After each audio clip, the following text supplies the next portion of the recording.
minsan nga po pinapaliguan na din ako kasi nga, kaya po ako nawala ng matagal dahil po I wish I wasn't afraid of the world. Been hiding in my bed for days. I don't wanna wake up. Don't wanna feel what I'm feeling. Just wanna.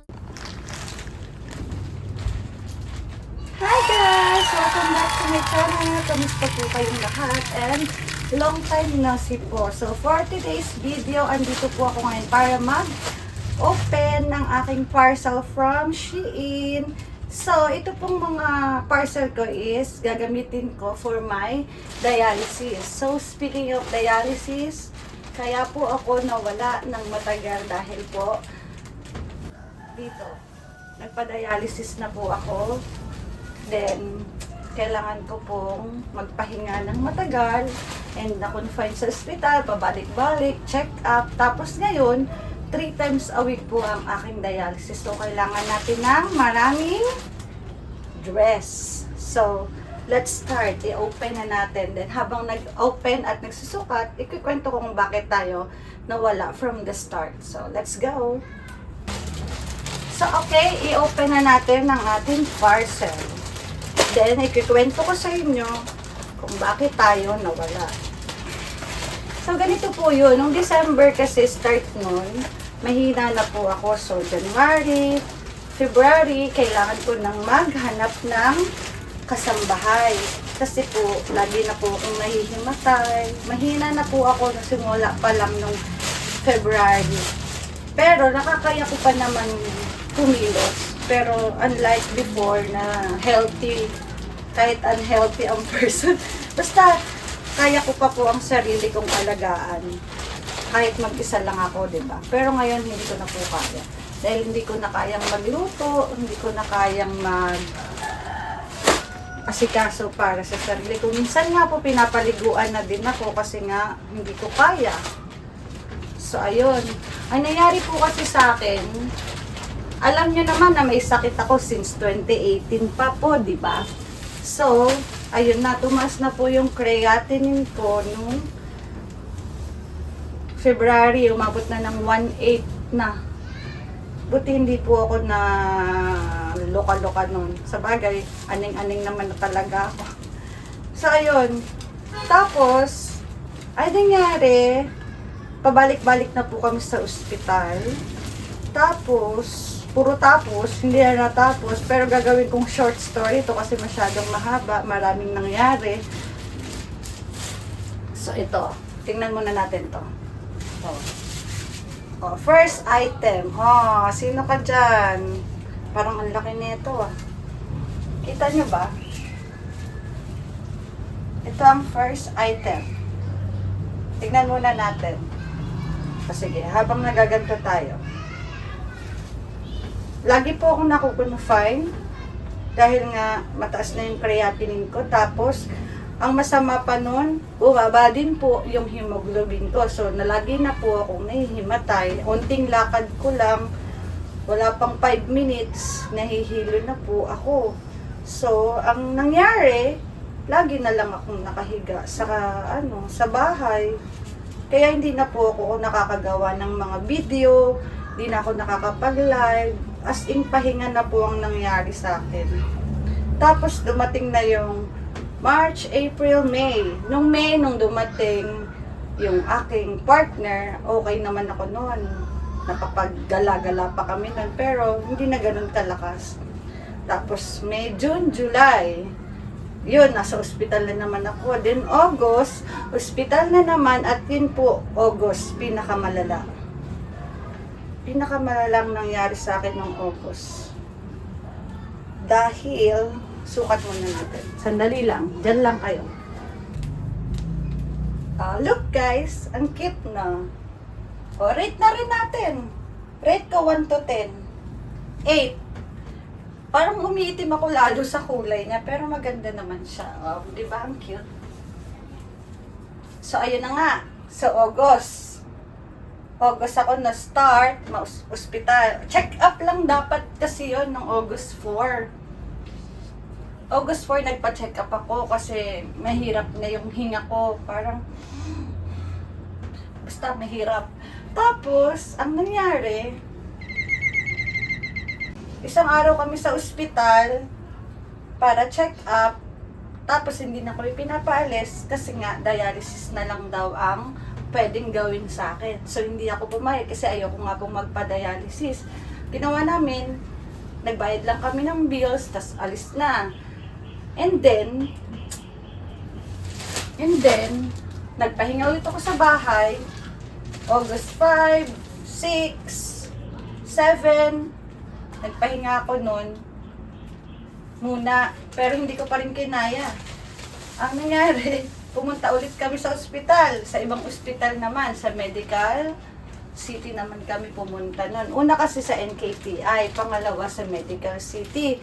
Sa Medical City naman, pagka-check up ko ulit, tinusukan lang ako for my hemoglobin. Kailangan lang, EPO, alam niyo basta, EPO.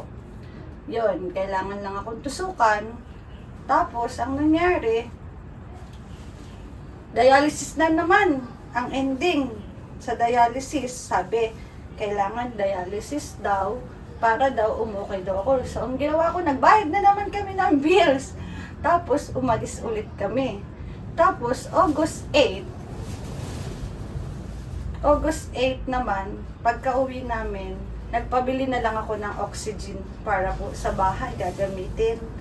Kasi nga, nahihirapan na akong huminga. Oxygen lang yata yung nagpapahinga sa akin before. So sabi ko, bilhan ako ng oxygen. So binalan akong oxygen, ganun kalaki. So buong araw, nagamit ko yung oxygen. Huminga ako ng okay. Pero okay pa po ako nung time na yon. Tapos after nun, nung gabi, syempre matutulog na, di ba? Tulog na yung mga kasama ko. Ako, nahihirapan pa din. Nahihirapan pa din akong hinga. So, naiinggit ako, sabi ko. Nag-decide na ako sa sarili ko na, sige na nga, magpapadialysis na nga lang ako. Kasi baka mamatay na ako agad pag hindi ko pa ginawa ng paraan. Kasi ginawa ko na, oxygen na.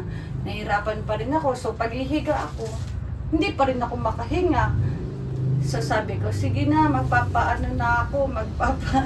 magpapadialysis na ako, dalhin nyo na ako sa ospital. August 8 po yun.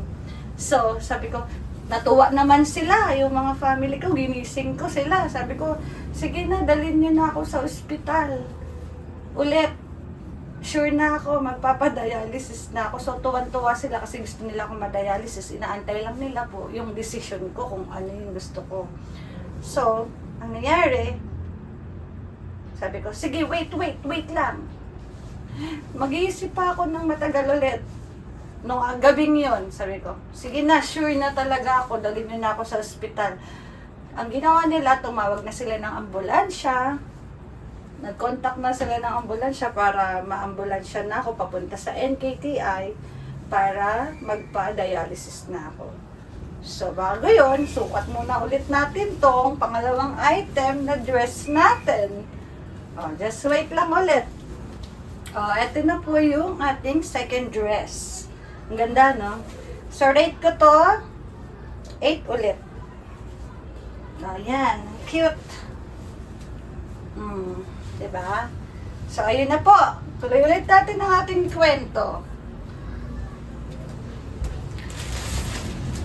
Okay, pang third. Ang nangyari, di ba, August 8, pumunta na kaming ospital, nagpasugod na ako sa ospital, nagpa-ambulansya na ako.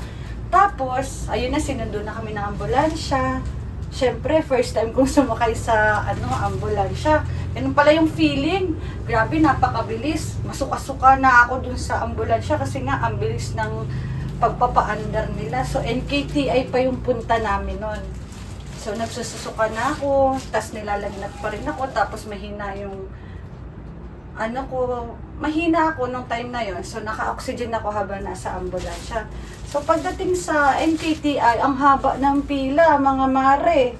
Diyos me, marimar talaga, napakahaba ng pila. So, kahit may sakit ka, syempre lahat kayo kailangan nyo na pumila doon. So, ano nangyari?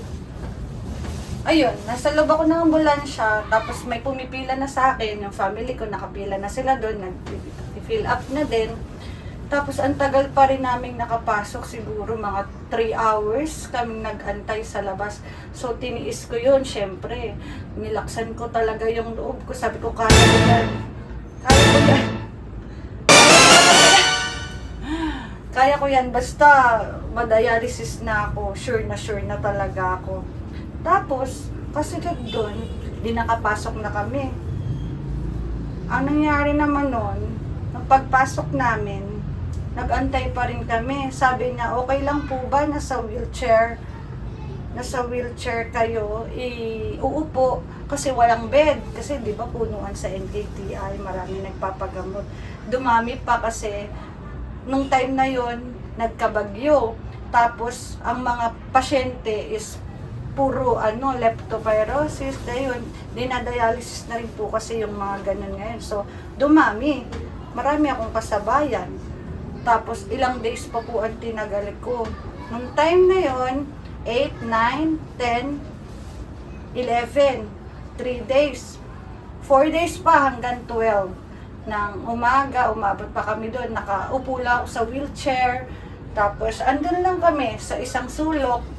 Palipat-lipat. Ito yung experience ko talaga nung nasa ospital. Kaya, share ko lang talaga sa inyo kung anong pinaghirapan namin doon. Sa naramdaman ko at sa mga family ko din. Siyempre, pagod sila dahil sa akin. Ilang days na kami nag-antay, diba? Sa August 12, sabi ko, hindi ko na po kaya. Sobrang manas na ng paa ko. Sobrang hinana ko. Naka-oxygen pa rin naman ako doon. Sobrang hinana. Tapos, ang nangyari pa, sabi ko, pwede ba akong painumin nyo ng gamot para matanggal yung sakit na nararamdaman ko? Kasi ngalay na yung balakang ko, mga ante. Grabe talaga. Ngalay na yung balakang ko, nakaupo ka lang sa wheelchair. Yung paa ko, manas na. Yung mukha ko, manas na lalo. Ang taba na ng mukha ko, lalo pa yung lumaki. Tapos, tinusukan po ako nila ng pain reliever. Ang pangalan yata nun is Tramadol. So, depende pala sa tao yun kung hiyang ba sa'yo o hindi. Kasi pagkatusok nila sa akin ng Tramadol, sabi ko, ano pong tinusok nyo sa akin? Hindi na po ako makahinga lalo. Tapos manhid na po yung katawan ko. Parang ramdam na ramdam ko, pati utak ko, ngipin ko, dibdib ko, paa, hanggang buong katawan. Naramdaman ko yung manhid na nangihina na ako. Tapos after po nun, pagsabi ko nun, wala na po akong kaalam-alam sa sarili ko. Hindi ko na po alam kung anong nangyari sa akin nung time na yon, nung August 12. So, sukat ko muna ulit to, ha? Wait lang ulit. Okay, pang third dress. Oh, cute no? Rate natin. Feeling ko 9 to. Kasi gusto ko yung color. Brown. Oh, cute, diba? Nice. Oh, kwento ulit. So, August 12, hindi ko na alam ang nangyari sa buong katawan ko. So, it means, nahimatay na po siguro ako, nawala na po ako ng malay. Tapos, siguro nagpanik na yung family ko. Yung kwento na nila sa akin after nun, kwento nila sa akin na, yun nga daw, nawala na po ako ng malay. So, nagtawag na sila ng nurse. Dahil, yun nga, wala na akong malay. So, nag-decide na po sila na nabutasan na ako dito kasi ito yung emergency access for dialysis. So, hindi ko to naramdaman. Wala akong naramdaman nung time na tinusok to sa akin. Kasi nga, siguro dahil matay na ako tapos may may anesthesia ka pang lalagay sa'yo kaya nadoble yung tulog ko siguro. Hindi na po talaga ako nagising nung time na binubutasan yan dito ko. So, butas po kasi yan, tapos may hose dyan, kaya yan, ganyan ang itsura. Baka magulat kayo kung ano ba yung nasa katawan ko. Yan po yung access ko. So, August 12 po ako nag-start magkaroon ng access. At August 12 din po ako sinalina ng dugo. At August 12 din po ako dinialysis. Yun ang first ko na dialysis. So, ang nangyari po nun is, sabi nila, wala na nga daw po akong malay. So, kailangan na akong lagyan nito, tapos kailangan na po namin ng dugo. So, pumunta na daw sila doon, nasikaso na nila, nag-message pa sila kung sinong makakapag-donate ng dugo, yung mga ganon, nag-message sila ng kung kani-kanino, kung sino pwede mag-donate, kasi kailangan mo po ng dugo sa NKTI na ipapalit sa nila, sa bank ng blood bank nila doon. So, tapos, ang kasunod po nun, una daw pong salin sa akin, hindi pa rin ako nakakausap. Nung pangalawa pong salin ulit sa akin, hindi pa rin daw ako nakakausap. Nung pangatlong salin na, ayun, medyo ano-ano na daw yung itsura ko nun. Okay. Tapos parang nagkaroon na rin ako ng feeling nun. I mean, hindi na ako nahimatay. Pero, hindi ko na po kilala yung mga taong nasa harapan ko. Hindi na ako nagsasalita. Hindi ko na alam kung ano yun. Basta wala lang. Hindi ko po alam kung ano nang nararamdaman ko nung araw na yun. Basta natatandaan ko, nung first dialysis ko, kasi nga sinalinan muna ng dugo habang dinadialysis ako noon, time na yon. Sabi ko lang daw po, paglabas ko ng ospital, magpapa-David salon na ako. Yun daw po ang una kong sinabi. Kasi usapan pa lang namin nung okay pa ako, nung naka-wheelchair pa. Sabi ko magpapagupit na ako kasi nga, nahihirapan ako sa buhok ko, sobrang haba sila, nahihirapan silang magtali ng buhok ko. Mukha na akong aning-aning.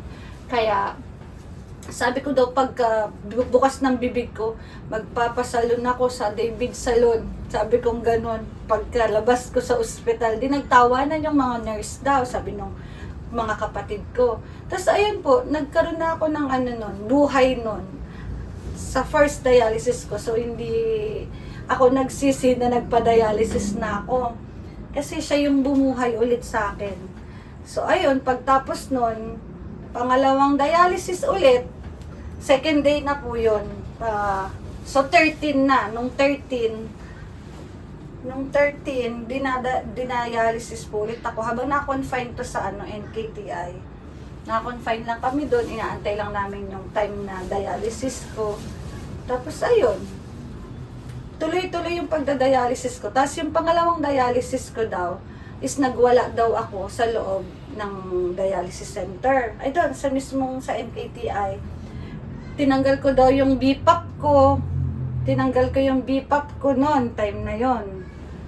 Tapos, tinanggal ko daw yung mga tusok, yung mga nakadikit sa akin. Kasi po nag 50-50 daw po ako nung time na na dinadialysis ako. Nag 50-50 daw po ako nun. At ang topic pa nila nun, kung ano na daw po ang makeup ko, kung ano na yung hairstyle ko habang ilalagay na ako. Yung ready na ako.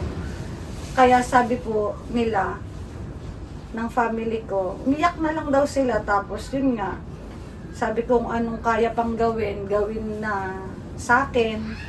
Pero ayun, at least lumaban pa po ako kasi nga sa dialysis, ayun, nalagyan na ako ng dugo, nasalina na ako ng 3 bag, tapos dinadialysis na. So kaya parang bumawi yung katawan ko nung 13. Okay na ako nung 13, kaya nagulat yung mga doktor. Bakit ganon? Pinapatanggal mo agad yung BPAP mo. Kakatapos mo lang mag 50-50 kahapon. Ang hina-hina mo, tapos ngayon parang walang nangyari sa'yo. Kaya sabi ko, thank God talaga kasi ang bait pa rin sa akin ni Lord. Kasi nga, ayun, ganun lang kabilis mag-transform ang katawan ko. Kaya thank you sa lahat na nag-pray, nag-help, sa mga donor ko po ng dugo ko. Thank you so much. Sa mga nagpipray, mga friends, relatives, my family, lahat po, thank you so much po sa pagpipray nyo. Dahil din naman doon, siguro kaya ako lumakas. Inisip ko din kasi na marami akong maiiwan kung sakali. So, naglakbay lang naman ako onte. Hindi ko po alam kung ano nangyari nun. Basta mahina na ako, tsaka nag 50-50. Hindi nga po 50-50. 30-50. Tapos nag-flatline daw, sandali. Tapos kinaya ko ulit, taas daw ulit yung oxygen ko nung time na yun. So, thank God pa rin po at ganito ulit. madaldal na ulit si Aneng. So, makakapag-vlog na ulit, babalik na ulit sa pagla-live. At medyo bored din kasi nga 3 times a week na po yung dialysis ko. Simula po paglabas namin sa ospital. So, 13, dialysis ko 14, dialysis ko din pa sa NKTI. 15, 16, 17, 18, 19, 20, 1, 2, 3, 4, 5, 6. 26 kami lumabas ng ospital. 26 kami lumabas ng ospital. Nandun lang ako sa ospital noon, na-confine, nagpapagaling, medyo nagpapalakas, ganon. At minomonitor pa rin yung baga ko kung may tubig pa. Yun, ganon ang nangyari. And then, umuwi na kami dito.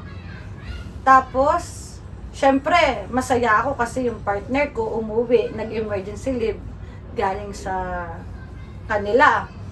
So, umuwi siya dito nung 12, 13, sakto dito siya nag-birthday. Kasi nga po, nandito ako, may sakit ako, kaya umuwi siya. Kaya thank you din po sa kanya. Thank you so much. Tas, ayun. Ang nangyari na nun, umuwi na kami ng ospital. Umuwi na kami galing ospital. Tapos, naghanap na ng dialysis center. So, kailangan ko kasi magpa-dialysis pagka uwi. Kaya po, naghanap na kami ng center kung saan ako magpapa-dialysis na 3 times a week. So, next muna ulit yung 4. Wait. Okay, ito na yung ating pang 4 na dress. Okay. Rate ko siya ng 6. Kasi hindi ko masyado bet yung color. Pero okay naman. Ganito yung dress ko dati na color orange, yung skin tone, yung color black. Ganito din style dun eh. So 6 lang ang rate natin. Naghanap na kami ng dialysis center dito sa Taytay. Dahil dito ako mag-i-stay ngayon sa kapatid ko sa Taytay. Sa Taguig kasi, wala na daw space doon sa center doon, kaya dito na kami. Then, naghanap ulit dito, nakakita naman doon sa may tapat ng emergency.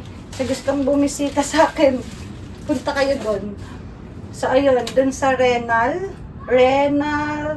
Medical Care. O, yun, yung aking dialysis center.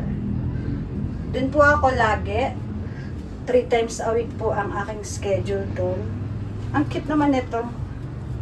So, ayun, thank you po sa mga nurse ko sa NKTI, yung doktor ko po. Marami akong naging nurse dun eh. Tsaka mabait naman sila, mababait. Tapos dito din sa dialysis center ko, masyado silang maingat anong tawag dito? Masyado silang maingat mag-care sa mga sugat naming mga nagda-dialysis doon. So, tapos, yung mga nurse doon, mababait din. Mga nakakabiruan mo, hindi sila nakakailang kausapin. So, ayun. Ayun na yung nangyayari sa akin ngayon. Hanggang ngayon. 3 times a week. Pabalik-balik doon. Tapos, sabay nagda-dialysis, yun yung cheat time ko. Maraming magagalit kung sakaling kumain daw ako ng chips doon habang nagda-dialysis. Pinapayagan naman kami pero hindi dapat lagi. Basta pwede kaming kumain ng bawal, like fast food, kasi pinifilter naman yung dugo namin habang kumakain kami ng bawal. Pero wag lang madami kasi bawal pa din naman yun. Pero ako, ginagawa kong cheat time yon, araw na yon. So, ayan. Magsukat muna tayo. Sandali lang. Dito na ako sa inyong harapan. Kasi pants to eh. Paano ba to? Ay, ang haba. So, habang nagkikwento tayo. So, ayun. Ganun lang. Tapos, 4 hours kang magda-dialysis doon. Tapos, ang ginagawa ko lang doon, matulog, mag-cellphone, maglaro, ganun lang. Manood. Yun. Yun na yung sagot sa aking sakit. Kaya ngayon, eto na ako ngayon. Medyo malakas-lakas. Oh, kalma lang kayo dyan. Wait, tatalikuran kayo at magbibihis tayo. Ang cute nito ah.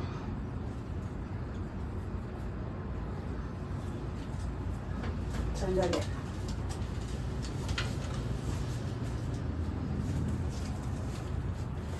Wow, ang cute.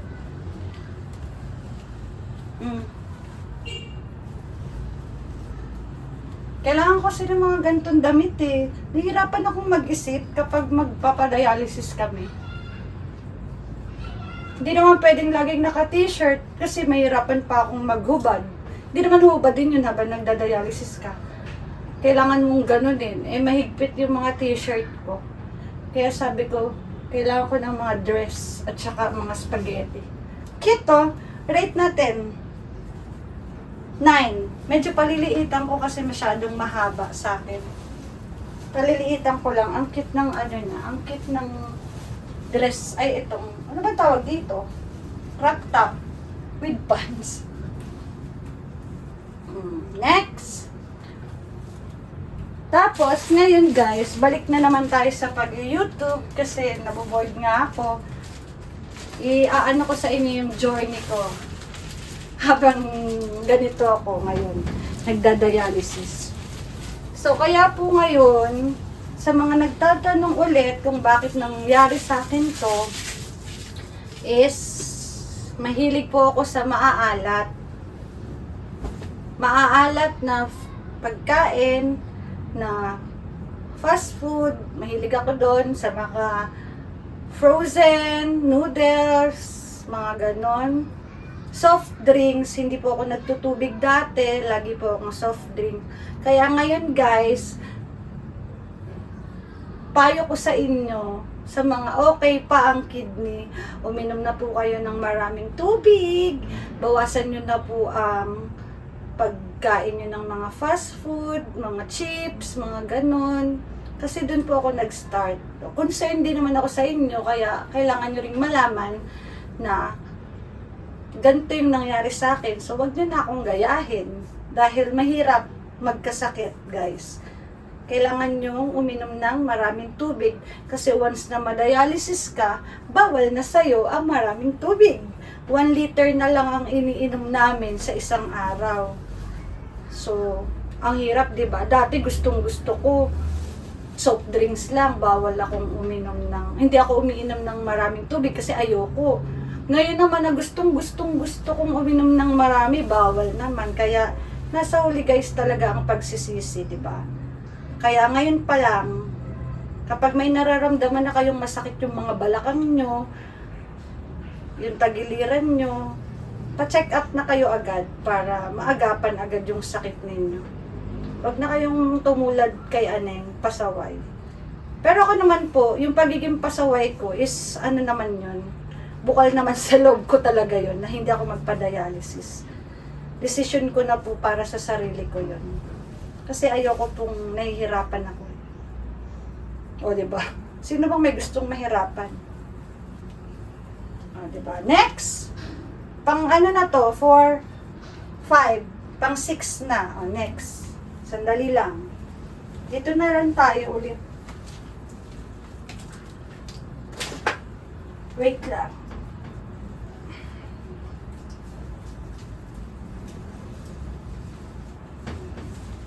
Ay ko.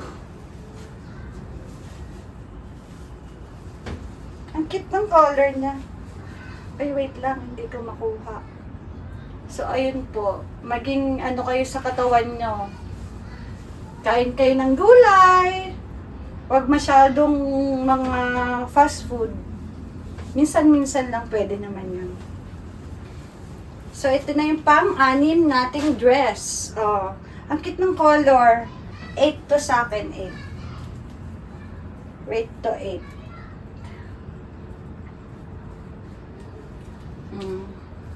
Ganda, diba? Buti nga po ngayon nakakakilos-kilos na ako na nakakalakad, nakakapag-exercise. I mean, yung exercise ko is lakad lang. Papunta sa Talipapa, sama ako sa kanila, magmamalengke, ganun. Naglalakad-lakad naman po ako. Tapos nagluluto na din ako minsan. Kailangan mong gumalaw-galaw para maano yung katawan mo. Nag-aantay na lang po ako ng mag-donor sa akin ng kidney kasi kailangan ko magpa-transplant. Naghahanap po kami ng donor namin, kaya kung sino pong gustong mag-donate dyan ng kidney nila, O, sino ka dyan? O, plus lang ang kailangan ko. Next. So, ayun po ang kwento ng aking pagkawala. Ang aking pagkawala sa paglalay. At saka sa paggawa ng video. Wow, ang cute naman ang color nito. Parang hindi to sa akin kasha. Oh, wait lang ha. Hindi ako dito pwedeng magbihis. Mahirap. Ah, pwede pala. Sandali lang. Para-paraan lang yan. Yan lang kayo ah.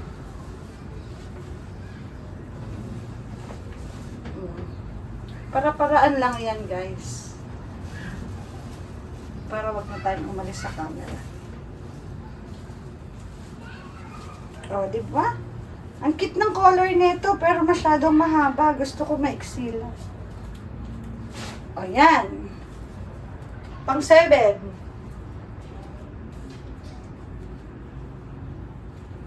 Masyadong bagsak.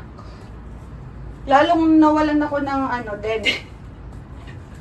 Pag payat ka, payat din yung dede mo. So, wala tayong dede for today's video. Pero ang ganda. Pantulog ko na lang to. Rate natin 7. Gusto ko yung color. Ang ganda. Last one. Last na po ang ating dress. Pang 8. Ang dami ah. Thank you po sa aking taga-bili. Maraming salamat. Next na. Ay, last na po pala to. So, ayun lang po. Mag-ingat po tayong lahat. Laging uminom ng maraming tubig. Ingatan ang sarili. Mahirap magkasakit. Last dress. Ang cute naman nito. May pa-ring.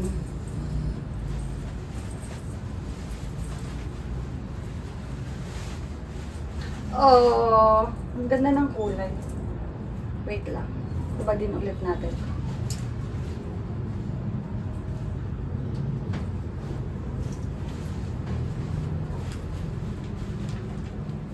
Narimar. Oh! Yan. Okay, ang cute. Rate ko to 10. O, diba? Ganda eh. Ang ganda ng color na. Tapos, sakto lang. So, ayun guys. Thank you so much po. Natapos na ang ating mga dress. Ito po yung susutin ko sa aking dialysis. So, ayun na. Thank you so much guys for watching. Mag-ingat kayo palagi. Thank you sa lahat nag-pray.